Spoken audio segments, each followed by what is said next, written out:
ఒక అద్భుతమైన కథ. కాశీలో ఉన్న గంగా దగ్గర ఒక వ్యాపారి ఉండేవాడు. అతను నిత్యం స్నానం చేయడానికి గంగా దగ్గరకు వచ్చి స్నానం చేసి వెళ్ళేవాడు.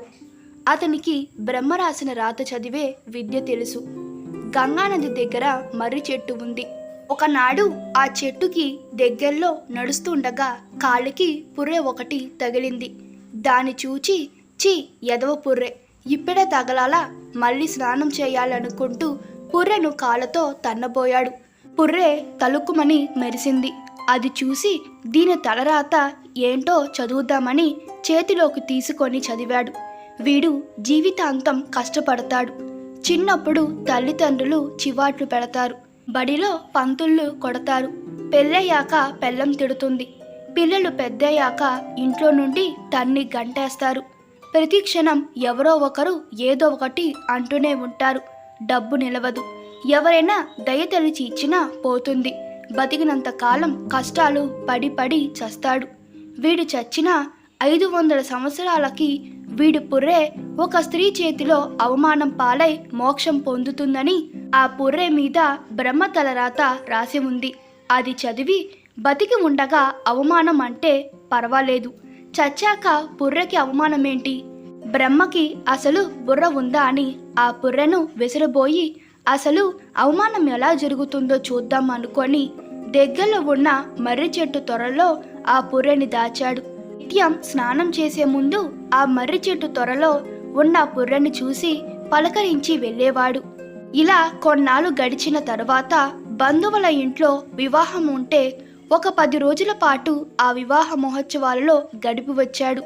ఎప్పటిలాగానే స్నానానికి వెళుతూ పుర్రె సంగతి గుర్తుకొచ్చి మర్రి చెట్టు దగ్గరకు వెళ్ళి త్వరలో ఉన్న పుర్రె కోసం చూస్తే కనబడలేదు. వెతికాడు, దొరకలేదు.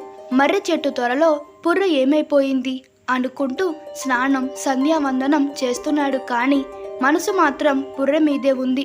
చేశామంటే చేశామన్నట్టు నిత్యకృత్యములు చేస్తూ ఉండగా ఇది భార్య గమనించి, మీరెందుకు ఇలా ఉండారో నాకు తెలుసులేండి అంది. ఒసేయ్ పిచ్చి మొహమా, ఏం తెలిసే నీకు అన్నాడు. మీరు ఆలోచించేదే, మీ రెండో భార్య చనిపోతే మర్చిపోలేక మర్రి త్వరలో దాచిన ఆవిడ పుర్రె గురించే కదా. ఆ సంగతి నాకు ఎలా తెలుసు అనుకుంటున్నారా? మీరు రోజు ఆ మర్రి త్వరలో ఉన్న పుర్రెని చూస్తున్నారని జనాలు చెప్పారండి. ఓహో, ఇంతకీ ఏం చేశావే దాన్ని? అది నా సవితిది అని తెలిసి కోపం పట్టలేక ఇంటికి తీసుకొచ్చి వేడి వేడి నీళ్లు మరగపెట్టి దాని మీద పోశాను. సలసల కాగే నూనె గుమ్మరించాను. అప్పటికి కసి తీరక కారం చెల్లాను.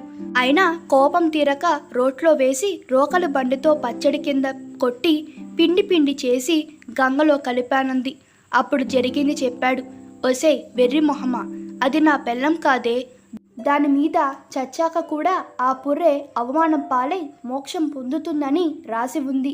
అది ఎలా నిజమవుతుందో చూద్దామని నేను ఆ మర్రి చెట్టు త్వరలో ఉంచాను. ఇదిగో నీ వల్ల అవమానం పాలై గంగలో కలిసి మోక్షం పొందింది. గంగలో కలిస్తే మోక్షమే కదా అన్నాడు. ఆ విధంగా బ్రహ్మ రాసిన రాత నిజమైంది. బ్రహ్మ రాస్తే నిజమై తీరుతుంది. బ్రహ్మ రాసిన రాత మారాలంటే ఏం చేయాలి? సద్గురువు కటాక్షం ఉండాలి. అప్పుడే రాతని మార్చుకోవచ్చు. లేదంటే ఇది నేనే చేశాను, నేనే చేయగలను అనే భ్రమలో బతికేస్తారు. ఈ కథ మీకు నచ్చినట్లయితే మీ అభిప్రాయాలు కామెంట్ తెలపండి. Please like, share and subscribe to my channel. Thank you.